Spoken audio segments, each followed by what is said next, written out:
welcome to the Hello Road podcast. This is episode number 10. I'm Ethan. I'm Paul. And today we've got something special today. Well, not really special. It's just another podcast. But what are we talking about today, Paul?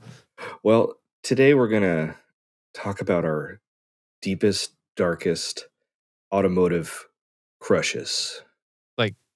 Like high school crushes, kind of? Yep. Okay. Maybe even middle school. You can go back that far when it was real awkward and be like...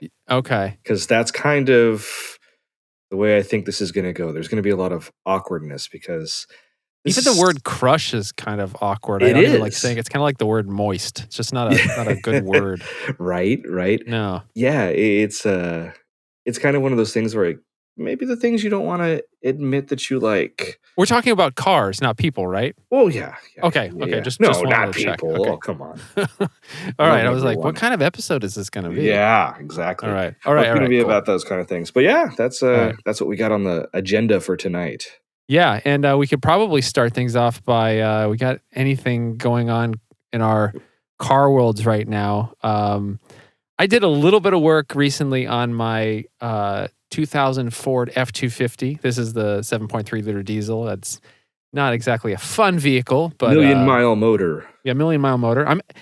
We talked about this before we started recording, but I'm actually doing recording the podcast from the cab of the truck because car podcast, you might as well record in a car. Yeah. My parents are in town, so the room that I usually record in is unavailable. So let's just record in the truck. It's a good idea. I think I'm gonna have to record from one of my vehicles next week. Okay, we'll plan on doing that. Yeah. So I recently took off the old towing mirrors on the sides. I replaced those with some eBay specials. They looked a lot nicer. And then I drove around with them for a day and realized that they were garbage. The plastic, around the mirror is actually fine, but the mirror just bounces and wiggles all over the place, so you can't actually use it. So the cheap eBay mirror wasn't a good move. So unfortunately, I already got rid of the factory one. So I'm gonna have to return these and find something else. Well, something like that. You kind of. I mean.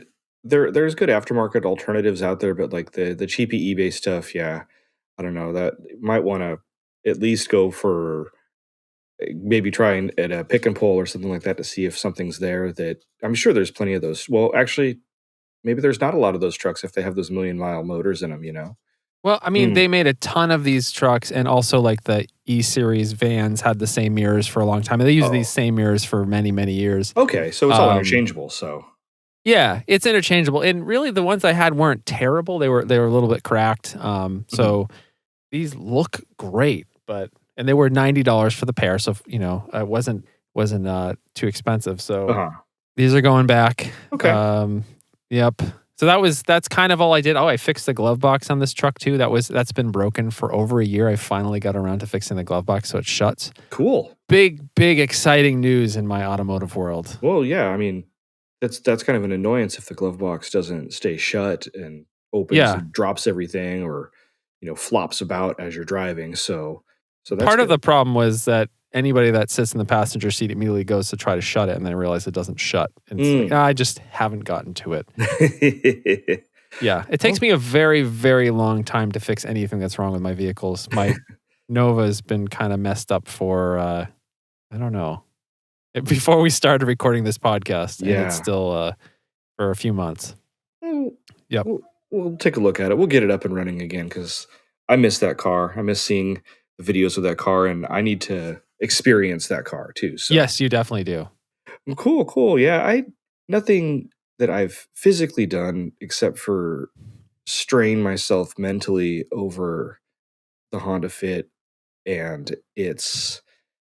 I guess what do you mean? Well, the wheels, they're kind of driving me nuts on the car. So I'd like to replace them. And it's not because that there's anything necessarily wrong with them. It's all an aesthetic thing to me because the rear wheels kind of sit in quite a bit, and without like getting too deep into a dive into wheels and all that other stuff, the offset is very, very, however you want to say it, high or low. It's a 53 offset, so they're very sunken in. Sure. And it just it kind of looks like a little squatty potato, squatty blue potato. Yeah. So when the cars came out and Honda started like doing a lot of development in like racing these things. Sure. As soon as they put wheels, a different set of wheels and tires on the cars, it like just kind of takes it up to that next level in terms of the way it looks. So I've been racking my brain on what I'd want to do, and I think I may have found my solution. So I'll leave it at that. We'll see if I do it. Is the solution sell the Fit and buy a car with better wheels? No, that's probably not what it is. It is not that. It is not that. It is just to get another set of wheels. So and tires and do different sort of things. But yeah, I'm still kind of racking my brain a little bit. I think I'm 90% of the way there in terms of making that decision. So maybe 89%. But yeah, it's pretty close. So yeah, that'll be an upcoming thing. Other than that, the suspension parts for the Charade are still sitting in my garage on the chair, looking very sad because they want to get installed on the Daihatsu. Yeah. So, I kind of feel bad because I haven't driven the Daihatsu in probably about a month and a half. Oh, geez. It's just been sitting. Yep. So I need to fire it up. And it, knock on wood, it'll start. But for the most part, when I let it sit for a long time and I go to start it for the first time, it just fires right up. And it's like, it's perfectly fine and happy. Like, oh, okay. Not a big deal. So yeah, hopefully I can, not hopefully, I'll get a chance to do that this weekend and just at least take it around the block a few times and, that sort of stuff. I just kind of am afraid to drive it a little bit because after taking a look at the suspension, and I just don't want to have the ball joint completely separate itself from that lower knuckle. And the knock. Yeah, I think you should probably take care of that before you really drive it much more. Yeah, just start it up and drive it around the neighborhood a little bit, and it'll be fine. So, but yeah, that's really it that I have. Hopefully we'll have a decision soon on what I'm going to do to the Fit. All right, we'll be waiting with bated breath. Or not. We'll just forget about it, and then you'll tell us next week. More than likely. Okay. More than likely. Yes. So we move on to the topic of the evening, of the day, depending on when you're listening to this, the morning. Yeah, I think we should. So, kind of just to get an overview, like I kind of touched on this just before, just as we were starting, was like kind of the cars you don't want to admit that you like. It's kind of like maybe there's a guilty pleasure like song that you really like, but it's like not really like kind of seen as like an acceptable song or a good song. Maybe it's like, I don't know, maybe it's like an NSYNC song or like I mean, maybe not saying that they're bad. I'm just kind of giving an example. Like if you're like rock music or something like that, and all of a sudden you're like, this one NSYNC song is amazing. That's might be a little embarrassed to admit it, perhaps. Yeah. A little embarrassed to admit it. That kind of thing, or guilty pleasures is another, kind of good way to put this. Sure. Yeah, this was really difficult for me because I sort of pride myself on liking terrible cars and owning kind of owning guilty pleasures. Like all of my cars are that. So this was tough, but I think once we dive into it, I did find a few. Okay. I did find a lot, actually. Yeah. I'm kind of in the same boat. Like, I mean, I own a freaking Daihatsu. Like, that says a lot right there. But that's not a car I'm embarrassed to say I own because I defend the thing basically with my life all the time and tell everyone how awesome it is. But there's other stuff out there that I'm not necessarily afraid to tell people. It's just the reaction I get when I tell them. It's like, wait, aren't you like a big car nerd? It's like, well, yeah. Then why do you like that? I'm like, and that's what we're here doing this for. Yes.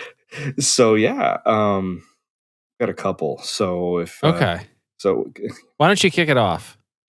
Well, since we're talking about crushes, and it's like we're again that word's terrible. Crushes. It is. Yeah. It's terrible, but it's who's your crush? Who's your crush? So I'm gonna just go with the big one right out of the gate. Okay. So is this an old car or a new car? It's a Am I well, guessing this, or are you just gonna go out and say it? no, I'm gonna go out and say it. Okay. All right. It's a well, I'll tell you this. It debuted in 1997, but Hmm. we did not get the car until the year 2000. Okay. Okay, I've kind of hinted about it a little bit in the past because I actually own a set of wheels for this car that's going to be going on to my Charade All right. because I love the wheels so much. And Mm-hmm. in case you didn't go back and listen to all the episodes and get all the clues, I'll just say it. The 2000 till 2003 first generation Toyota Prius. Radio silence. Mm. Yep. Whoa. That's a big one, right? So, Yikes. Okay. So okay. the old school Prius, the first. Mhm. This was the first Prius, the First kind of one. weird looking one that was Beautiful one.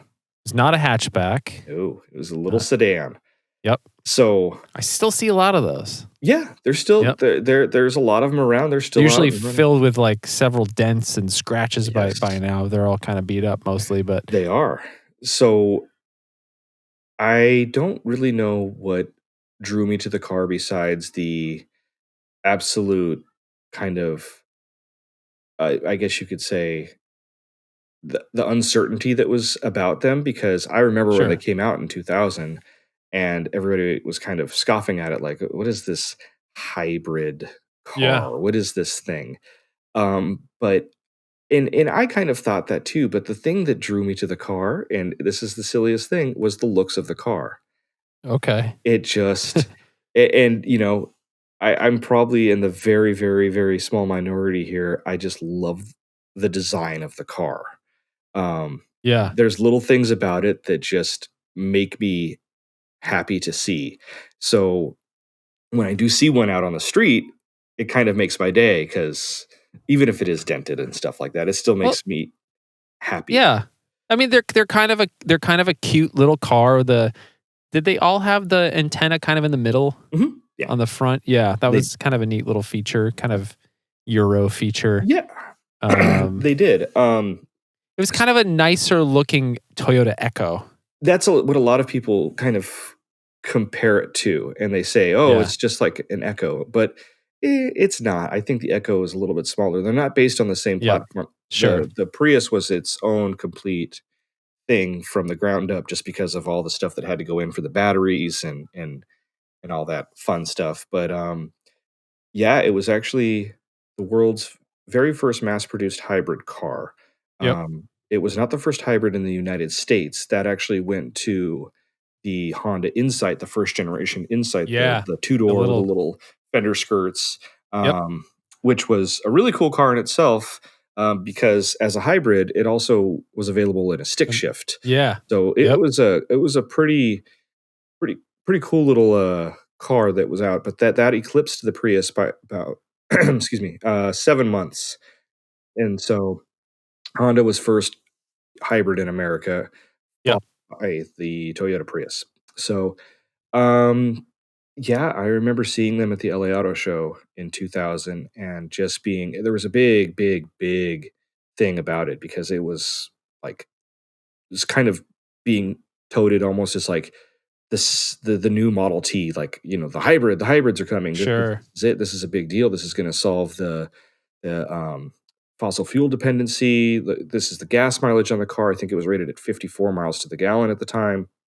Um, so it was a pretty big deal, but I loved the way the car looked. I it was and it's kind of funny 'cause there's something that's on my Fit that's very similar to the Prius, and one of the things I love is the side of the car has this, like, I guess you could say, little style crease that kind of goes from Oh it's yeah, on the front yep, door and then goes into the fender. The Fit yep, has the same thing, but it's like from the tail light all the way through the doors sure. and it just blends itself in. So it has that. It's just I the little things there's so many little quirks about the car that are funny to me.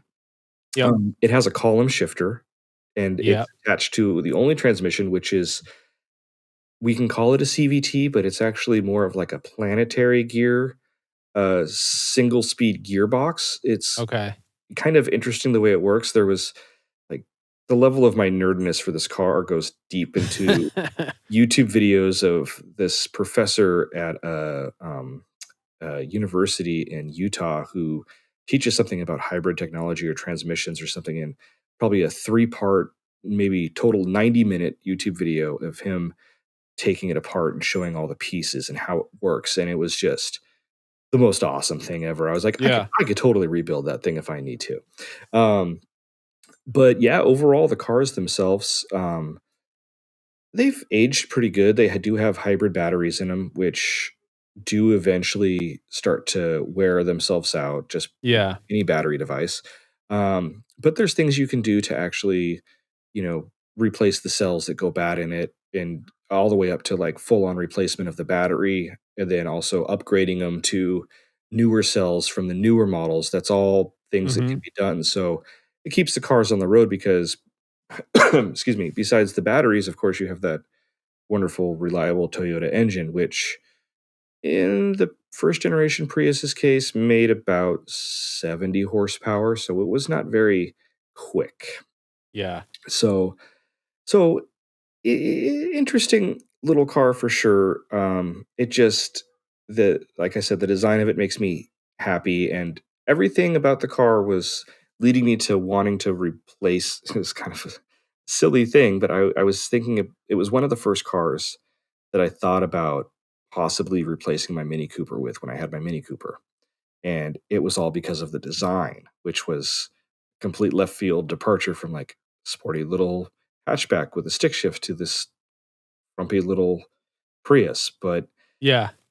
it got pretty severe to me of wanting to do this, to the point where I actually went and, I found a used one online for sale at a dealership, and went and test drove it, and was expecting to be like accompanied by the salesperson, but they're like, no, just go drive it, take it around for as long as you want. I was like, okay. So it had probably just, I think it had like 75,000 miles on it. So it was a pretty low mileage example. But this again was like probably 2005, maybe 2006.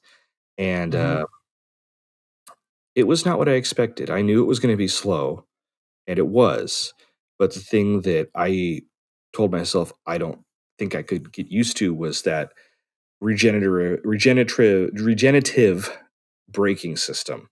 Now, you own a Prius. Well, your family owns the Prius. Yeah, it's hard for me to admit that we have one, and it's not because it's sort of this old tired trope to say Priuses suck, but I bought one, I hate it.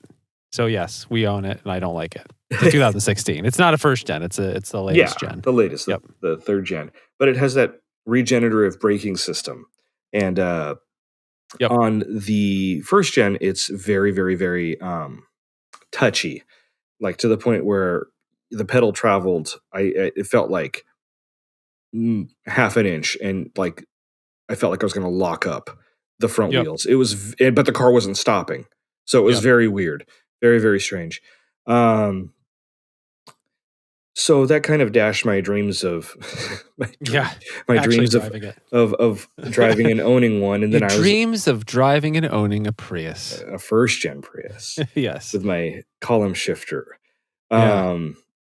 So it kind of that dashed it at that time, but it's been on and off, and even to the point as most recently as late last year, when I decided to get rid of my Outback and just focus on buying like cars I wanted to own. And my first one was that E46.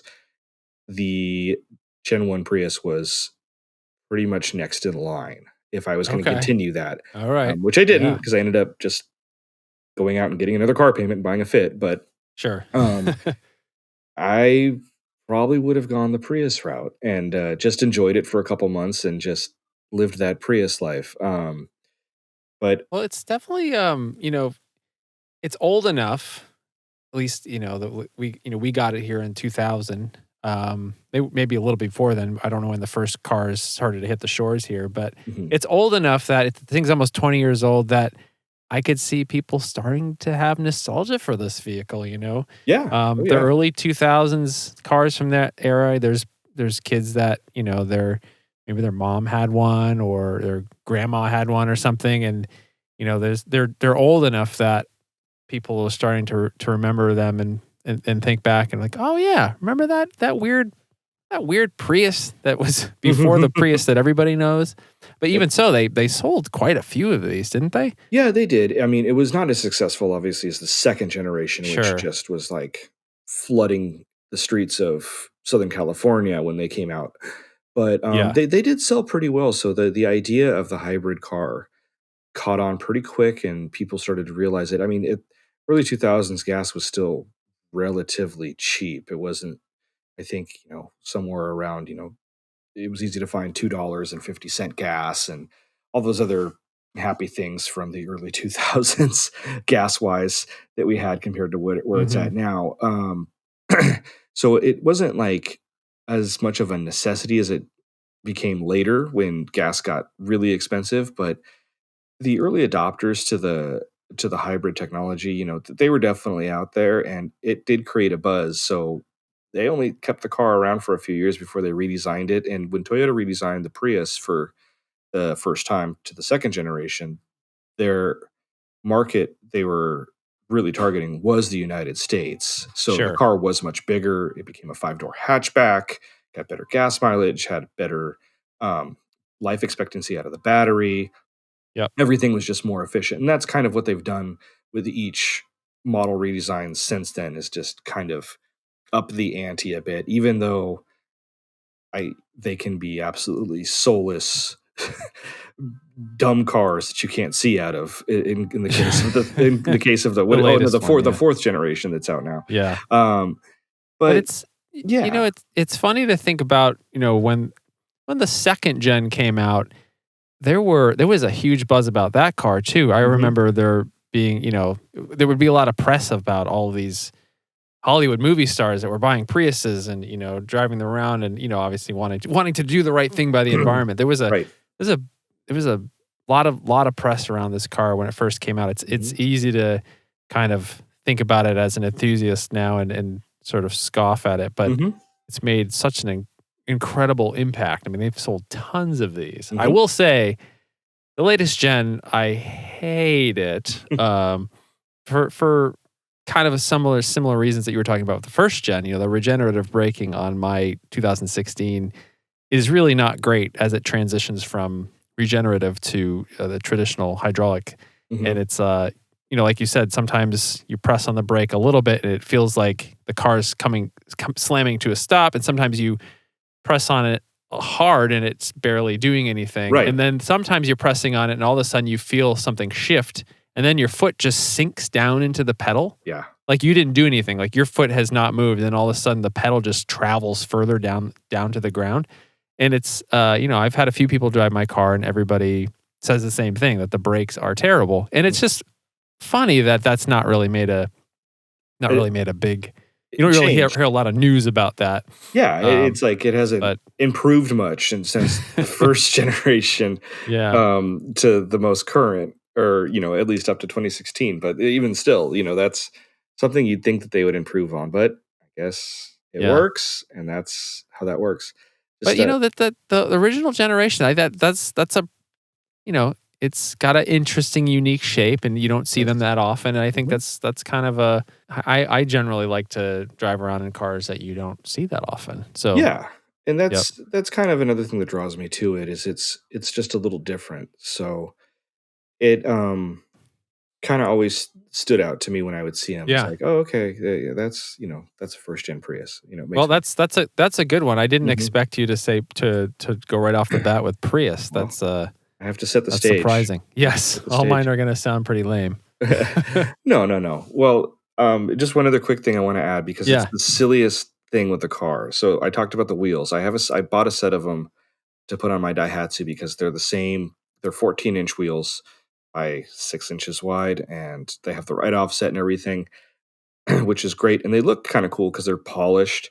I got them from the junkyard for like $60. It's pretty cool. They're actually they're not true like full forged wheels, but they're like, in terms of wheel construction, they're as close as you can get to like like super expensive, like Volk racing wheels that are like, thousands of dollars for a set of them.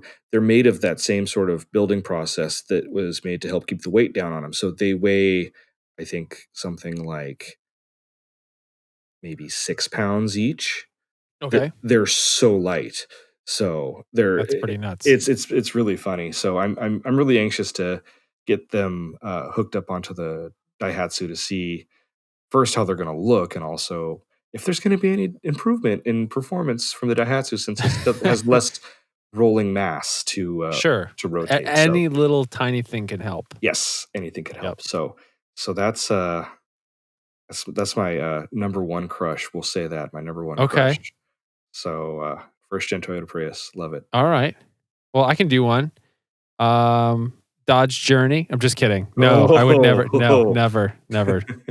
I just wanted to throw that out there. It's a terrible car. I have a bunch. I'd say the most recent one that I've been thinking about quite a bit is the Ford Flex Ecoboost. Okay. So probably 2013 or later, because so the EcoBoost motor in 2013 was bumped up to 365 horsepower. Ooh. So this is sort of the Ford Flex is kind of that. It's like it looks like a Scion XB on steroids. I'm sure you've seen them. Yes. It's not really a wagon.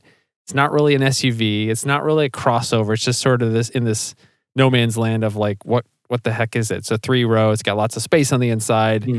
Kind of got some retro styling, which that's not exactly why I like it. But so yeah, it's sort of, and they didn't sell very many of these things.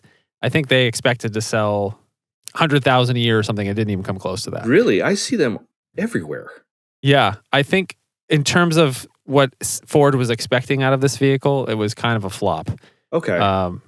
So I think that one of the reasons why I'm into this car, and I could just sort of realize this a couple weeks ago. I posted a tweet about it. Maybe it was even a week ago. Posted a tweet about it, and everybody was sort of also replying and confessing, yeah, I kind of like the Flex too. It's kind of a good car. And I've just never really paid attention to them until I realized that now that I have a child and I need some more space for the car seat and all of her crap.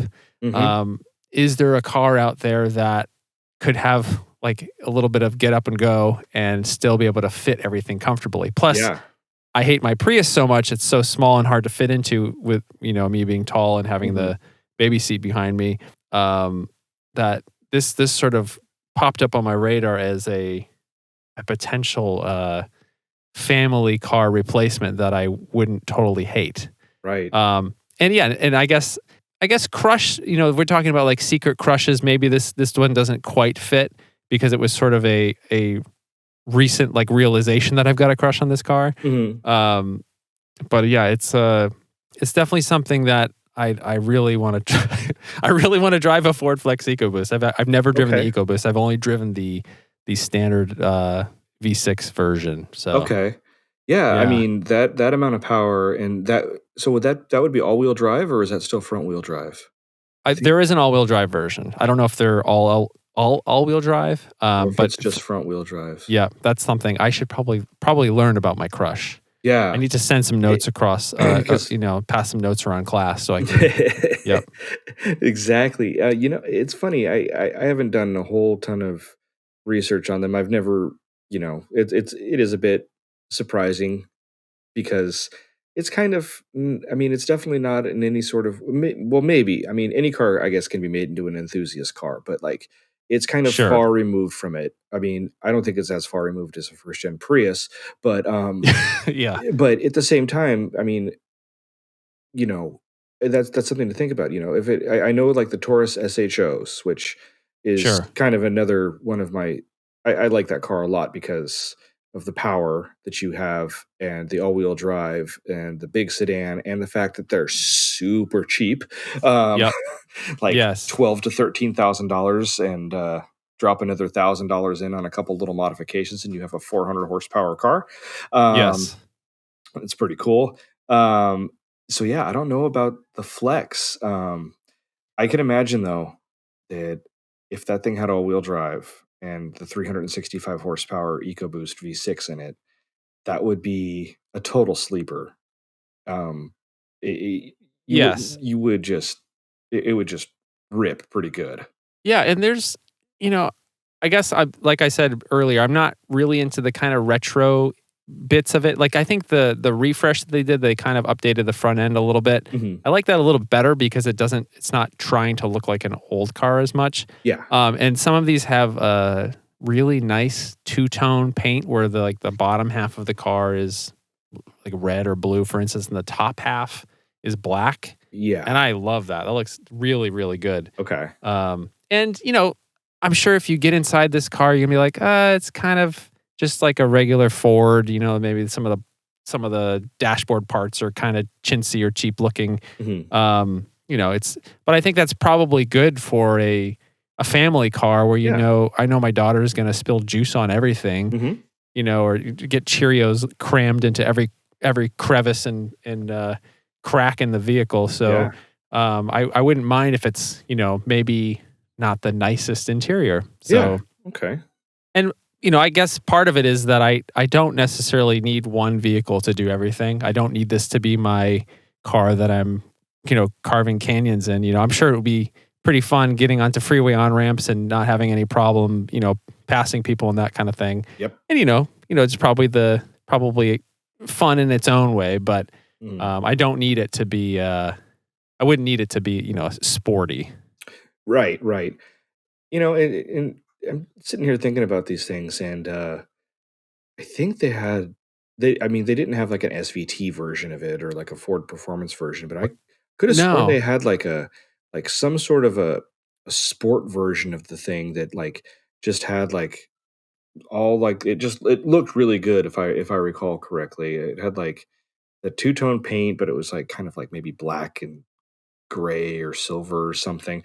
Or black and red like you said. But I remember that seeing those things, and they're definitely out there and something like that exists. But yeah, overall that's a good one. That's a good idea. Family hauler type of thing that's not your typical Subaru Outback. Sure. Yeah. Or if you wanted to go like a CUV or something like that, or SUV, Exactly. this is a good alternative right there. Yep. Yeah. Yeah, and I think one of the other things I like about it is that the design is very simple. Is. It's the lines are very straight. Even the taillights and the headlights are very kind of boxy, and there's not any unnecessary or superfluous swoops in the headlights. Like on the Prius, the headlights they start at the dash and go all the way almost up to the windshield. It's just stretched kind of bug-like weirdness. Yes. So that's one of the other reasons why I like the Flex. It's just very clean, and that's maybe why I've never really noticed. A lot of people maybe don't notice the Flex is that it's just kind of plain, but in a nice way. Yeah, it's like an '80s car. It's just boxy. Mhm. And Yep. if we know you and we know and we know your collection, it's very boxy. So Yep. So I think a Flex, maybe a Flex all-wheel drive. So all-wheel drive is an option. So a Flex limited all-wheel drive EcoBoost. Maybe try to tune it and get 400 horsepower out of this thing. I think it might be. I did take a little look to see if there's anybody that's done a manual swap on this car. I have not found anything yet. But there's always a possibility. I'll never do it, but but still, that would be definitely a fun car. Yeah. Interesting. Oh, that's a good one. That's a good one. Okay. Yep. Well, I got another one. Okay. We'll bounce back and forth, and That sounds good. This one's going to be interesting because Dodge Journey. It's not a Dodge Journey. Ah, damn. Okay. It is a almost identical twin to your Scion XB. I'm thinking Honda Element. No, it's not the Element. Now, okay, identical twin. Almost identical twin. Kia Soul? No, you're in the right path, but that's not it. How, like, new or old? They came to the United States for the 2009 model year and left in 2014. due to poor sales. Okay. I'm not getting it. All right. For the world, it was the third generation Nissan Cube. Oh, the Cube. Oh, no. Oh, yes. Have you driven one? I have. Oh, you have? Okay. That makes this a little bit more concerning. Okay. So, it's going to be that's going to be an interesting topic when you get to it. So, why the Cube? In the Gran Turismo games, they had the older Cube, the second generation, which I thought was just the coolest looking thing. To me, it looked, and it's no offense to the XB. I do love the XB, but the Cube just looked so much cooler. It had this really awesome asymmetrical door in the back that would that was pretty neat. That swung open sidewards, which was interesting. So it's just and just the way that the second generation looked was cool. Had these odd little kind of like grills on the front that it just looked like a Lego car in a way. So and it was pretty awesome. So it had the headliner that looked like a water drip. Yeah, well that's so that's on the third generation. So that's that. So okay. I kind of like start crushing on the second gen. Okay, got it. And then they announced the third gen's coming to the United States. I didn't even realize. Okay. Yeah. So the second gen, which got it. They only sold those, I think, in Japan and possibly in Europe, but Japan, the second gen does look better, doesn't it? Well, the third gen grew on me when it first came. When they said it was coming, they had announced it was coming over, and that was a big deal because at the time it was maybe 2007 or 2008 when they started talking about this. And again, this is the time I owned my Mini, and I was like always kind of like, okay, well, what's going to be next? And I was like, oh, that'd be awesome if it's going to be like the second generation. And then they finally debuted the car, showed pictures of what it's going to look like, and I was like, it's not as cool looking as the second gen, but it still kept the asymmetrical door in the back and the same basic boxy shape. Yeah. I thought it looked pretty cool. It debuted at the auto show, the LA Auto Show in 2008, I think it was. And then we got them for the next model year. And I remember going to that auto show and seeing it and being like one of the only people that was all up on this car's grill looking at it like, oh man, this thing is so cool. And everybody around was like, okay. Well, if you think so. It was also the same year that the 370Z came out versus the switch from the 350 to 370. So Nissan made a huge fuss about that. A car that you can still buy new, the Nissan 370Z, hasn't been changed in basically 10 years. Bless their hearts. But it was a very, very interesting looking car, and I was really happy about it, and I signed up to get updates for it and everything. And then so eventually like the stuff starts coming out about the car, like, okay, it's going to have this engine with this transmission. It was basically a Nissan Versa with a big boxy body on it. So you can get the 6-speed out of that car, the manual transmission, or you can get the CVT. So that was all, cool. I was like, all right. And it had some fun, funky colors, which I really liked. So, the one thing that kind of threw me off about the car, because it was very square, but for some reason, well, I'm of course, because I nerded out about the car, I know the reason, but for a kind of silly reason, inside, you mentioned it, they had like a teardrop or the water droplet, as it was called, on the headliner and on the speakers and all sorts of other type of funky things like that. And it was because the designers wanted you to feel like when you were sitting in the Cube, you were in a jacuzzi. That was the reason. Okay. Pretty silly. So they took it a little bit too far. They did. Yep. So it had all sorts of funky little accessories. It had this little silly shag rug that sat on the dashboard and on the very center of it. It was kind of a silly thing, but I thought at the time, I was like, oh, I can keep my cell phone there and it'll hold my phone and not slide. It was gonna be awesome. It's gonna be a game changer. Game changer. A little piece of carpet. But alas, I ended up keeping my Mini for a couple years longer. So driving one. So we'll kind of fast forward here, and during my time when I was at CarMax, they started getting a lot of these things in to get reconditioned, and it took a while for one to come in that had a manual transmission, but when it did, I took advantage of it and was able to go out and drive it. And it was not long after I had gotten my Fiesta ST. So this is now 2014. And my driving impressions of the Cube, which was like, seeing, somebody, a car I was crushing on a couple years later, I was like, oh, hey, let's go spend some time together. And my driving impression was, I think I liked it better than I liked my ST. What? Uh-huh. Oh, no. Yeah. I'm going to very quickly become widely known as the Fiesta ST hater of the automotive, all automotive culture. Okay. But I think I've driven a Cube, but I have not driven an ST. So I can't say whether or not I like the Cube better than the ST, but my guess is probably no. Well, I don't know. It drove really good. So I was really happy with it. And at the end of the day, I thought about it again. I was like, maybe I should get one of these. And I was like, but then the one thing the ST did do that the Cube didn't was it moved, and it was very quick. And I was like, okay, I'll just keep the ST for longer.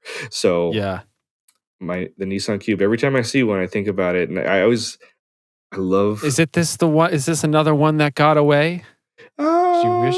No, not really. No, not quite. Okay. But I think about them sometimes because I'll see them, and one of my favorite parts of the car is the taillights, how they're kind of almost in the bumper. Yeah. And they're kind of just along the bottom. It just looks so cool. And I'm not really one for like totally like slamming a car to the ground, like lowering it, but like having one of those lowered so far down, to me, it would just look cool. I don't know. Mm-hmm. That's just a silly thing. But this is definitely, again, one of those cars that it's in a few years, I think there's going to be a lot of love for this thing. People are going to come back around to it. We'll see. I don't know. I think they will. The original Scion XB got a lot of hate when that came out too. There were a lot of people that said this thing is ugly. It's a toaster. Have fun driving your toaster. Yeah, but there's some love for that car. Oh yeah, that's coming back around. So it is.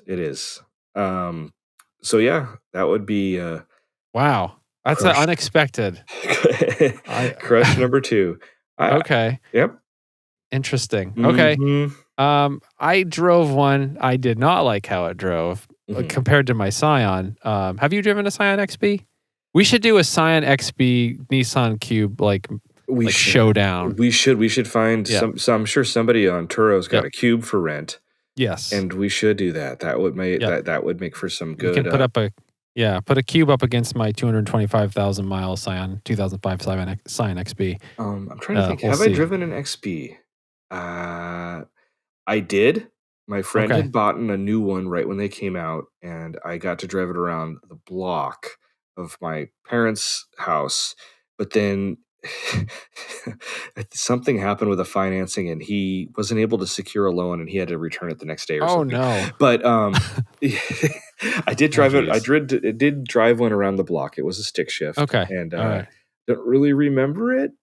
I don't know why. It was not long after I'd gotten my Mini, so my mind was so fuddled and fizzing with Mini Cooper-itis that it was kind of just, okay, sure, I'll drive your silly box. So there's not a lot of power.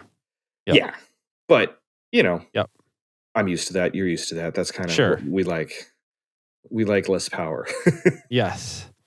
So it's funny because I've got so many of these things. It's hard. I wrote down a whole bunch. Mm-hmm. I'll pick the weirder one. Okay. So there's the one car that I like that they never sold here. They only sold in Europe, I believe. It's a Renault. Oh. It's the 2001 to 2003 Avantime. Yes. So that car, I don't know a ton about it other than the name basically means ahead of its time. Mm-hmm. And it was this crazy, weird, avant-garde design. And I guess if you just anybody that's listening needs to Google this right now if they don't know what it is. It's sort of like a concept car that somehow just didn't get changed when it went into production. It's just kind of like, oh, let's leave it as it is. Perfect. It's based on the Espace van, so it's huge on the inside. It's 2 doors. There's tons of glass. They got really big doors. They're often two-tone. I'm not sure if they're all two-tone paint. There's no B-pillars. You know how much I like cars with no B-pillars. My Stanza wagon doesn't have B-pillars. And it's really hard to categorize what this thing is. It's as big as a van, but it's a coupe. And it's also kind of a wagon. And because the glass on the top opens, it's kind of like a convertible. So, of course, nobody understood what this was. Just like my Stanza wagon, nobody understood what it was because it didn't fit into any neat, tidy categories that people like to market cars as and buy cars as. So, of course, it didn't sell very well. This is just, I can't wait for one of these to become 25 years old so I can import it to the U.S. Or I just, even maybe I'll just import one now and just never drive it and just look at it because I would like to do that. It's a piece of modern art. Yes. I really like that car, actually. I'm not super familiar with it, but I do know what it is. And when I think Renault Avantime, I think of the rear glass. Yes. Has curves all the way around. It must be an expensive piece of glass to produce. It must have been something. And now that I'm thinking about it, nobody's going to fact check this, so I could totally make this up if I want. Sure. But, there was something about that rear piece of glass being one of the most expensive pieces of production glass that was made for a car, like a mass-produced car, like the Renault Avantime, not like, a Bugatti or something like that, but like, sure. I remember reading something somewhere about it. It costed, the equivalent of like $5,000 or something to replace this piece of glass if it was to break. But that's as far as I know, and I think they did a bit on Top Gear, old Top Gear back with Mae Clarkson and Hammond, involving the Avantime, but I don't remember what it was. Yeah, I don't either. But it was odd enough to get shown in that show, and it's kind of looked upon in Europe at least as kind of like, I don't know, kind of a silly thing in a way. Yeah, I think it's kind of a joke. I think people see that car and they're like, I can't believe anybody would buy that. And, I think they only sold about 8,000 of these. And I can't imagine that most people that, if you buy one of these, people must just think you're insane. Because why would you? It doesn't even make any sense. So, like you're basically buying it because it's so weird. Yeah. There's not really a need for this vehicle in any way. Unless you want to be different than everybody else buying their regular Renault, whatever they're buying over there, and you need to be ahead of the time. Sure, buy the Avantime. Man, I should have been their marketing person in the early 2000s. If you need to be ahead of the time, there you go. Avantime, there you go. Oh well, lost opportunity or missed opportunity there.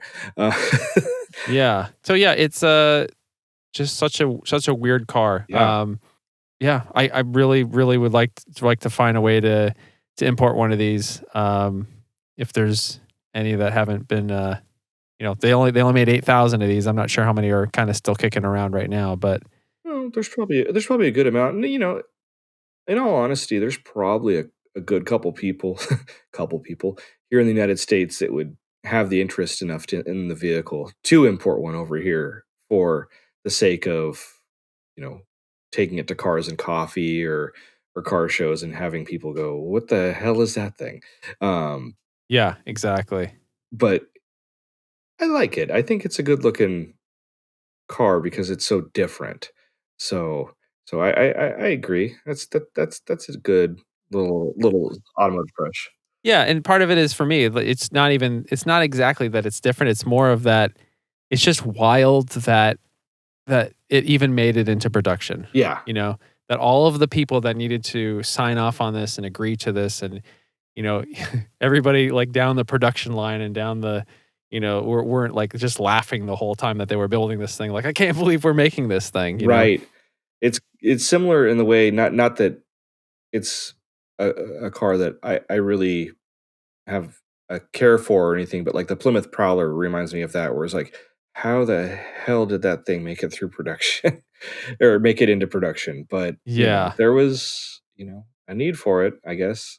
They felt there was. I guess I would definitely take an Avantime over a Prowler or a Chevy. What was the The stupid pickup truck? SSR. SSR. Thank you. Yes. Yeah. Oh, that makes me mad. Yeah. Well, That's one of the few vehicles. That and I can't stand the Prowler either. Those two vehicles just are hard for me to look at. yeah.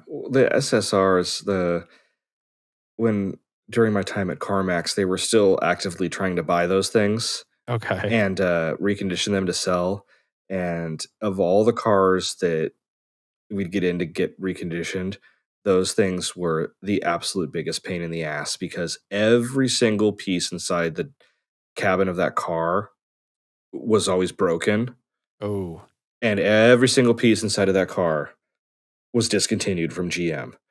There was no. this, not to go off topic too much, but there actually was a junkyard in Canada that had a stockpile of them. Anytime insurance, was it Canada or Michigan? It's right next to each other, so it's one of those two. We'll say yeah. Michigan. Sure.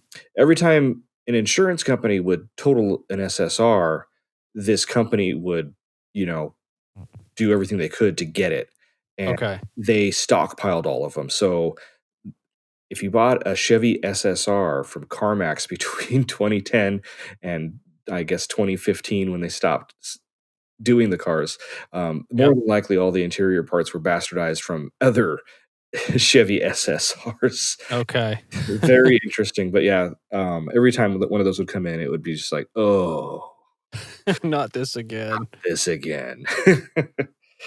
All right. SSRs. Yeah, so I don't have any more information on the Avantime other than I just really want one. And now it's no longer a secret crush. Yeah. Go out and Google them, definitely, for sure. Well, cool. I mean, I can go on and on and on about this, so I can just kind of do a quick list off of some other. I'll do like a couple more. A couple Two more. Two more without all or the. One. You do one and I'll do one. There we go. I got one more. Yeah. Okay. This one is not necessarily. I'm not ashamed of it. I'm not ashamed of any of these picks, but this one, I've kind of liked them since. What year did that movie come out? The hell was the name of that movie that had Michael Cera and the girl? She was pregnant. Juno? Yes. So if we've gotten that far, so we know the answer. Okay. Toyota Previa. Toyota Previa. They're getting very popular. Oh, you know what? There's actually one on Facebook Marketplace in Los Angeles right now that I totally want to get. It's a manual transmission Previa. Ooh. I think you might need to take a quick peek at that. See if you can find that one. Oh, I might have to. Yep. Previa is good van. It's so egg-shaped and round and silly and has all sorts of silly, weird, quirky things with it, but they're getting really popular. We had Doug DeMuro did a video on one a couple months ago, and then Tyler Hoovey just bought a really, really nice one. Yep. So it's starting to become a thing. I mean, we've seen a couple of them at the Radwood shows. They're awesome. I mean, yeah. And I didn't really grow up. My parents never owned a minivan. None of my family really owned minivans. I never was really shuttled around in any of them. But just looking at it and the idea of them is awesome. You just got to find one that's clean, because it can go both ways. Like some of these, I was looking for a while, when I was looking at, owning cars for a little bit of time, and the Previa was on the list. And, you get what you pay for. Like there's an $800 Previa. It's going to smell like spilt milk and have sticky Cheerios everywhere and just be disgusting. But there were some nicely kept ones out there. And, but yeah, I just love the funky engineering with the underseat slanted at a like almost like I forget what the degree was, but the engine's like basically laying flat, but it's still a 4-cylinder, and it's little, I guess what was it, like a little propeller shaft that goes to the very, very front where all the accessories are, so you can change all the stuff there. It's got a dry sump oil system in it, rear wheel drive or all wheel drive. They offered that as well. Unfortunately, not with the manual transmission, but very odd car, but I love it. I think it would be so much fun to own one of those and just enjoy it. And they don't break. I mean, you see some of these ones for sale and they're like 325,000 miles on it. Still runs strong. I only had to change the tires on it, Yeah, and since we've been talking about Previas for a few weeks here and there, you and I, and I've been noticing them more often. Actually, even since seeing them at Radwood shows, I've been noticing them more often. And yeah, there's a fair amount of really trashed ones, but I still see some really, really kind of nice ones as well. Yeah. And you can usually tell when one's coming because you just hear that the whistle as it's coming. It's the supercharger whining is essentially, or what exactly is it? So I think it's something to do with the way that the air scoop is in the front, because that's what causes the whistle, because there's basically a big, I guess you can say, air intake tube that takes the air from right underneath the hood and then goes all the way back. Well, not all the way, but I mean, it's still much longer than a normal car. It just goes all the way from there to the engine, which is mounted underneath the driver and passenger seat. Yeah. And it's just something to do with that long tube, that long run the air's got to make, that you just hear the little whistle sound. So, yep. Yeah, and you can you just be driving along. I think that's probably a Previa coming up behind me, turn around like, oh yep, there it is. Yep. Yeah, they're getting, I mean, like I said, they're getting very popular. There's quite a few social media accounts that like just deal with Previas, and there's one guy that's like putting a turbo on his and stuff. But I mean, they're popular everywhere. They were very popular in Japan. They actually drift them over there. Yeah. They do all sorts of crazy stuff, and they have all the space in the back for activities. And by activities, I mean crazy, weird motor swaps. And I think, again, no one's going to fact check me, so I'll say it's out there. I'm sure one is. I'm sure somebody's 2J to Previa. If not, somebody needs to, because that would be so big. So, not really, embarrassed to say I love that car, but I love that car. But I think a lot of people like it. Yeah. Definitely. It's a good van. Yep. Good van. So that's my last one that Well, it's funny because I actually didn't really think too much about talking about this one today, but the Pontiac Transport. So if you remember so that was the one of the Dustbuster minivans, the U-bodies they made from 1990 to 1999. The first gen, kind of before they fixed some of the problems with the design that people didn't like. But if you remember the original Pontiac Transport concept car, which was way cooler than the production car. The production car was kind of a letdown from that original concept car. It kind of looks like a Previa. Really? I mean, if you just, I'm checking it right now. Yeah, search for Pontiac Transport concept. Now that van, if they had kept that same kind of shape, they obviously moved some things around and made it look a little bit more awkward when they did the final version of it. But that's maybe we should, we'll have a whole van episode. We can talk about that a little bit more. The van episode. Oh yeah, look at that. Oh, that thing looks like it's off the set of a like Back to the Future Part 2 or something. Yeah, I'd say that van looks modern today. Obviously there's things that make it look like a 90s Pontiac because of the plastic cladding side. But it's pretty neat. That thing is bitchin'. I've never seen this before. Yep. So I think they had that in the late 80s. Yeah. 1986, I think. And it had a built-in Nintendo Entertainment System in the back of it. Oh, sweet. Had a glass roof, and a lot of the cool features that they had in the concept just didn't make it into the production car. Yeah. But anyway, that's another. We should have a whole van episode, because I could go on and on about vans. Vans. Yeah.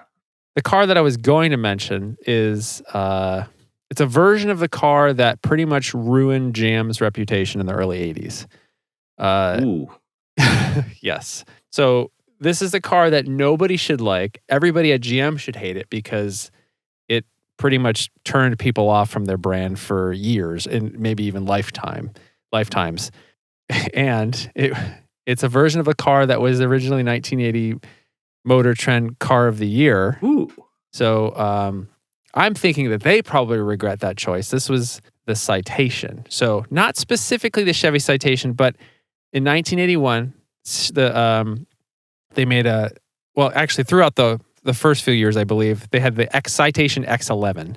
Okay. So the X-11 had upgrades from the standard Citation.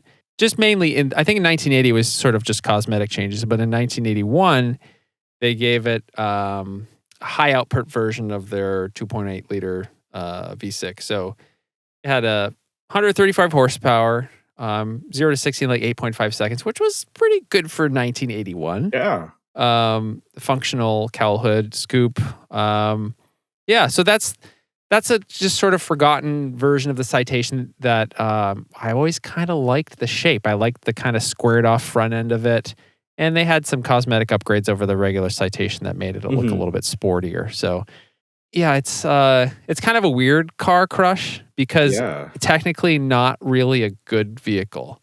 Right. It wasn't any more reliable than, or any more dependable than the standard Citation. It was probably by most accounts a really god awful car. But nostalgia is a hell of a drug. It allows you to sort of look fondly and have rose-colored glasses at things that were just bad. Yeah. If I could own a 1981 Chevy Citation X-11, I would totally do it. And also, I think part of it is just understanding the history of the Citation and how, if you look at when it first came out, it got Motor Trend Car of the Year. I think they sold like almost 900,000 of these. Oh, wow. After that first year, not of the X-11s, obviously, but, just regular Citations. Uh-huh. And then the next year, they sold like 400,000 because word was getting out that these were kind of garbage cars that had problems with the transmissions. Like trim pieces were falling off. People were getting cuts on the trim. It's just all sorts of bad stuff. And then the year after that, I think it was halved again. I think it was maybe down to like 100,000. And then and in 1984, typical like 80s GM, they didn't change the car at all. They just called it the Citation 2. Oh, just to try to to generate oh yeah, it's new. We put a different badge on it. It's much better. It's possible. With new badge. Exactly. It's possible maybe they had worked out some of the kinks by then, but by that time it was just gained the reputation. Yeah. And I back in the late 90s, I was looking for a car to deliver pizza in. So I went out into the boonies back in Western Massachusetts. It's this little small town car dealer that had, it sort of was half a junkyard, half a car dealer. So the Citation that I found there was kind of straddling the line between, is this going to get junked or is they actually going to try to sell it? So, and I had a budget of about $500. So it was a $500 Citation. It was not an X-11, but I was just, trying to find something that I could get around to. And I told the sales guys, I drove it around. He just said, here's the keys, drive it for as long as you want. I don't care. And I drove it around. It was fine. It's underpowered, buzzy, kind of garbage 80s car. But got the car back to the dealer / junkyard. And I talked to the guy and I told him, I'm looking for a vehicle to deliver pizza. And he pretty much wouldn't sell me the car. I remember him saying, yeah, I just can't do that to you. Oh. Yeah, it's not going to end good. He was nice enough to keep me from that dangerous decision. So, well, again, it's sort of I don't even know if there's any kind of analogy to what kind of how this would be a crush in real life. It's just this is like a drug addict or something. No, you got to stay away from this one. Right. Oh boy. Well, If anything, I have a very, very good business idea now to have a used car lot / junkyard. That's great. I think that's my yard. Yeah.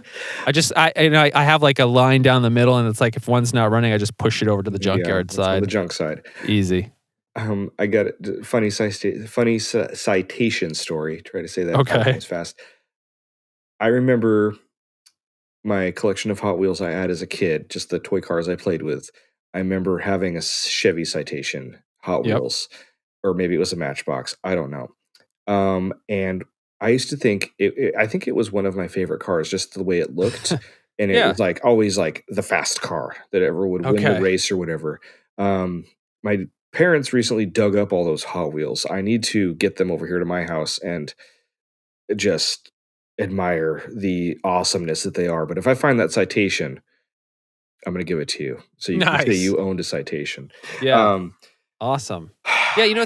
I definitely like the, my second car that I ever owned was a 1978 Chevy Malibu. Mm-hmm. I love the way that car looked. I like the way that the kind of like late 70s, early 80s, a lot of the GM designs, they were kind of more squared off and a little bit boxier, and just I thought a big improvement over the GM designs from like the mid 70s. Right. And so yeah, I never really disliked the Citation. I liked the front end. I liked it was a little awkward in the hatch. Mm-hmm. But I like the 6 taillights in the back. It was very similar to the Malibu that I had. Mm-hmm. Yeah, so that I'm not ashamed to say that I like some of those early 80s GMs. Oh, well. Yep. It's out there in the world now, Ethan. I know. It's out there. Nobody's going to trust our opinion on anything ever again. Or they're going to trust it even more. They're going to, yeah. Well, cool. I think that was a lot of fun delving into our deepest crushes, automotive crushes. Yes.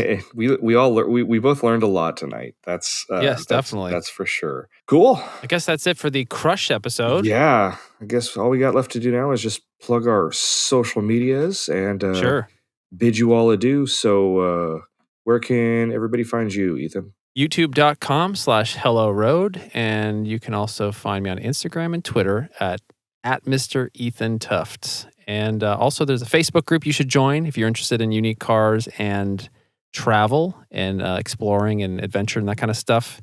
Hello Road, Adventures in Unique Cars. Just search for that on Facebook, and there's a really cool Facebook group you can join and post pictures of your latest car adventures, travel, road trips, that kind of thing. Awesome. For me, pretty simple. You can find me at both Instagram and Twitter at Paul's Finest Hour. It has been, I think, a week, and with my new handle, and nothing has changed. Mm-hmm. Nothing has changed. So okay, don't change it again. I'm not going to change it again. Okay, that's good. It. I got it tattooed, so all right, it's permanent now. So yeah, cool. I think that about does it for this show. Thank you, everyone, for listening. Thanks for listening. Have a good night. Have a good weekend, and we'll talk to you all soon. See you later.